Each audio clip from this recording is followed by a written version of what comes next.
Et si les tueurs en série les plus fascinants n'étaient pas forcément les plus connus, parfois, l'horreur ne porte pas le masque du monstre. Elle a un visage banal, un regard discret, une vie ordinaire. Mais derrière la façade, des récits à glacer le sang. Dans cette vidéo, on ne parlera pas de Ted Bundy ni de Zodiac. Non. Aujourd'hui, on s'intéresse à ceux dont les histoires sont encore plus troublantes, plus tordues.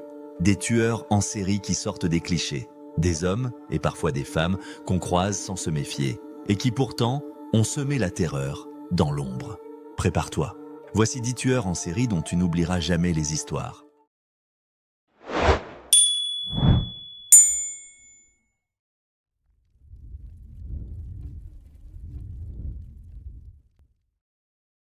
Rodney Alcala, le tueur qui participait à des jeux télévisés.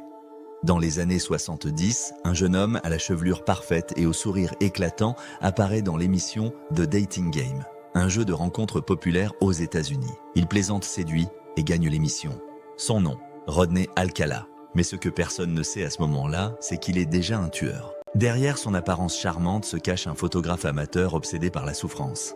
Alcala envoûte ses victimes en leur proposant des séances photos. Il les invite, les met à l'aise, puis les torture.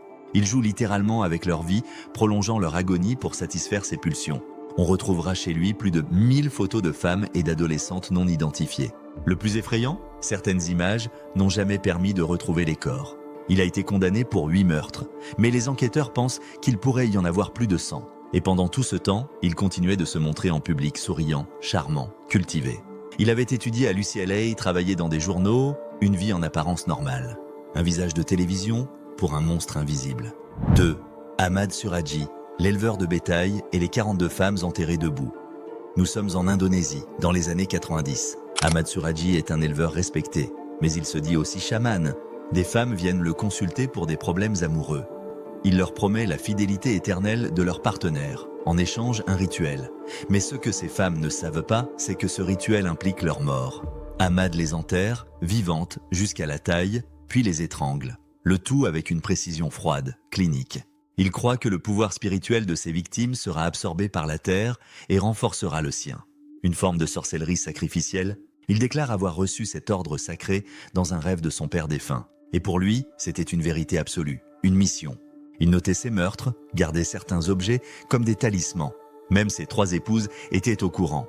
L'une d'elles aurait même participé à plusieurs assassinats. Quand la police découvre son champ funéraire, 42 corps sont retrouvés, tous enterrés debout. Un tueur mystique qui croyait nourrir sa puissance par la souffrance. 3.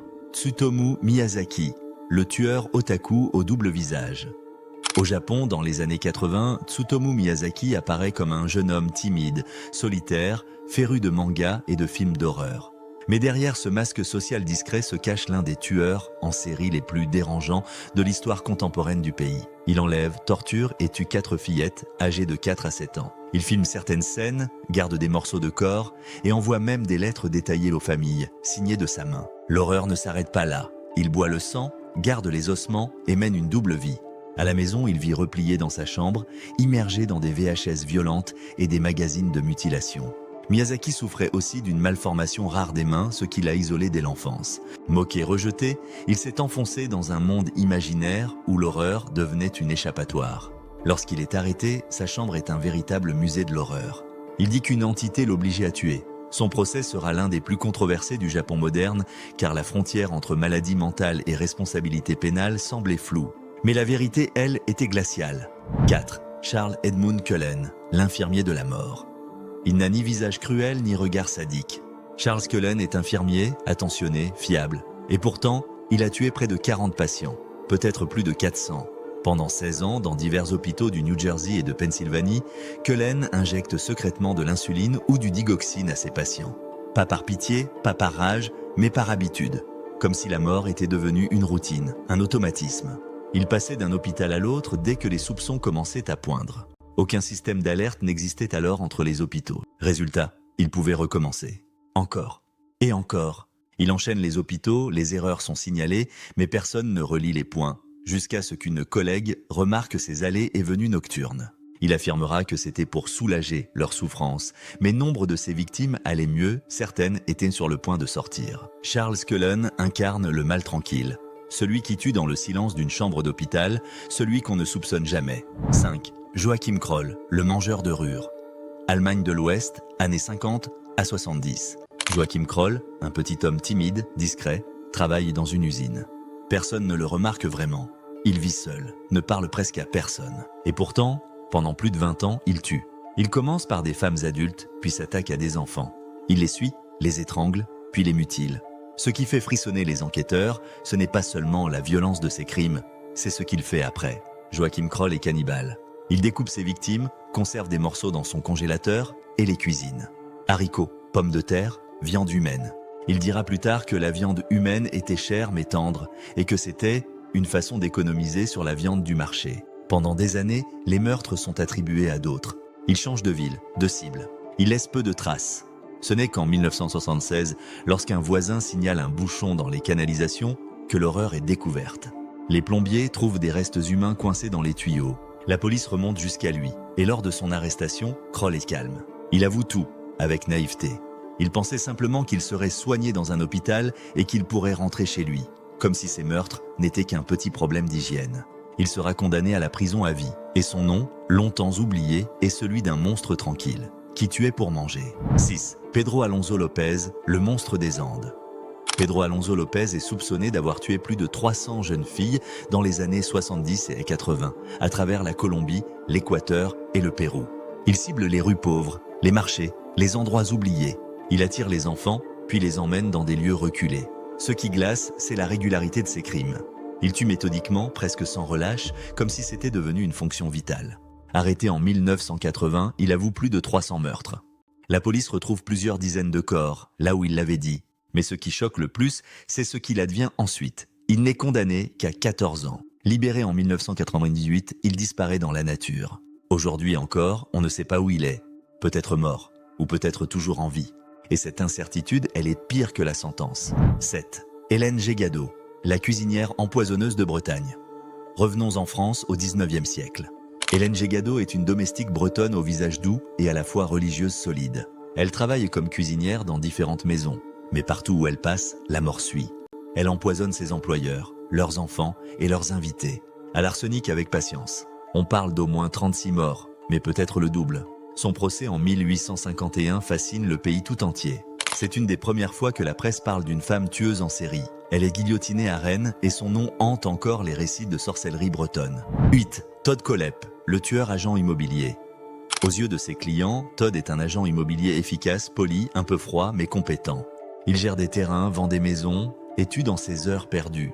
En 2016, une femme est retrouvée enfermée dans un conteneur métallique, enchaînée. Elle déclare que Todd a tué son petit ami sous ses yeux et qu'elle est enfermée là depuis 2 mois. L'enquête révèle une propriété macabre. Des armes partout, des tombes fraîchement creusées, des journaux. Todd avoue avoir tué 7 personnes, mais se vante d'en avoir tué bien plus. Il dit « Je suis meilleur que BTK ». Il était également très actif sur les forums en ligne sous pseudonyme. Il lisait des articles sur lui-même et commentait anonymement pour corriger des détails. C'est un tueur qui s'est fondu dans la société moderne, qui vendait des maisons pendant qu'il enterrait des corps. 9. Albert Fish, le croque-mitaine de New York. Au début du XXe siècle, New York découvre un monstre. Albert Fish est un vieillard à l'air fragile, presque inoffensif. Pourtant, il kidnappe, torture et mange des enfants. Il écrit aux familles, décrivant avec horreur ce qu'il a fait. Ses lettres sont d'une précision abjecte. Il dit être possédé par Dieu. Il parle de démons et de péchés. Lors de son arrestation, on découvre qu'il s'infligeait lui-même des sévices incroyables. Il avait plus de 20 aiguilles enfoncées dans son bassin. Il se mutilait, se frappait, se punissait. Un monstre religieux, un martyr de sa propre folie. On raconte qu'il avait toujours un petit fouet sur lui. Il dormait parfois sur des chaînes. Il voulait souffrir pour se purifier. Sa condamnation en 1936 marque l'un des procès les plus médiatisés de l'époque. Son exécution a presque soulagé la ville entière. 10. Robert Hansen, le chasseur d'humains de l'Alaska. À Anchorage, tout le monde connaît Robert Hansen. Boulanger discret, père de famille réservé. Mais dans la nature sauvage de l'Alaska, il devient autre chose, un prédateur. Il enlève des femmes, souvent des travailleuses du sexe, les emmène dans la forêt avec son avion personnel, puis les libère. Pour les chasser, armé d'un fusil, il les traque dans les bois. Si elles fuient bien, elles survivent quelques heures, mais jamais plus. Il note tout dans un petit carnet. Il garde les trophées et personne ne l'a soupçonné pendant des années. Hansen a avoué 17 meurtres. Certains pensent qu'il en a commis plus de 30. L'Amérique glaciale, silencieuse, découvre alors une vérité terrifiante. Le monstre était un voisin modèle. Derrière chacun de ces noms, il y a plus qu'un meurtrier.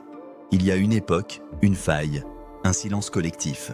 Ce sont des histoires qu'on préfère souvent ignorer parce qu'elles nous forcent à regarder la noirceur humaine en face.